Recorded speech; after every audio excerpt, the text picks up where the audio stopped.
GST வரி குறைப்பு இன்று முதல் அமலுக்கு வந்துள்ளதால் அத்தியாவசிய பொருட்கள் முதல் வாகனங்கள் வரை பல பொருட்களின் விலை கணிசமாக குறைந்துள்ளது. முந்தைய நிலையில் 5, 12, 18 மற்றும் 28% என 4 அடுக்குகளாக இருந்த ஜிஎஸ்டி விகிதம் இப்போது 5 மற்றும் 18% என 2 அடுக்குகளாக மாற்றப்பட்டுள்ளது. புதிய விகிதம் இன்று நடைமுறைக்கு வந்ததால் வீட்டு உபயோகப் பொருட்கள், உணவுப் பொருட்கள், மின்சாதனங்கள், வாகனங்கள் போன்றவற்றின் விலையில் குறைவு ஏற்பட்டுள்ளது. பரோட்டா, ரொட்டி, சப்பாத்தி போன்ற உணவுப் பொருட்களுக்கு வரியிலிருந்து விலக்கு அளிக்கப்பட்டுள்ளதால் அவற்றின் விலை சுமார் 5 ரூபாய் வரை குறைந்துள்ளது. சாக்லேட், பாஸ்தா, நூடுல்ஸ் ஆகியவற்றின் ஜிஎஸ்டி 5% குறைக்கப்பட்டுள்ளதால் அவற்றின் விலையும் மலிவாகியுள்ளது.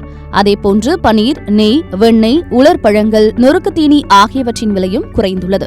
வீட்டு உபயோக மின்சாதனங்களில் ஏசி, பிரிட்ஜ், வாஷிங் மெஷின், 32 அங்குலத்துக்கு மேற்பட்ட டிவி, டிஷ்வாஷர் போன்றவை 28% 18% அடுக்குக்குள் கொண்டுவரப்பட்டுள்ளன.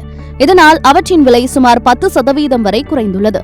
1200 சிசிக்கும் குறைவான கார்கள், 350 சிசிக்கு உட்பட்ட இருசக்கர வாகனங்களுக்கு 18% ஜிஎஸ்டி மட்டுமே விதிக்கப்படுகிறது.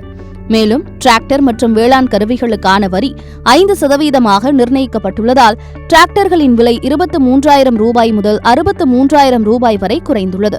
மருத்துவ உபகரணங்களுக்கு 5% வரி குறைக்கப்பட்டுள்ளதால் அவை மலிவாக கிடைக்கும். இதோடு காப்பீட்டு திட்டங்கள் முழுமையாக ஜிஎஸ்டி விலக்கு பெற்றுள்ளன என்பது குறிப்பிடத்தக்கது.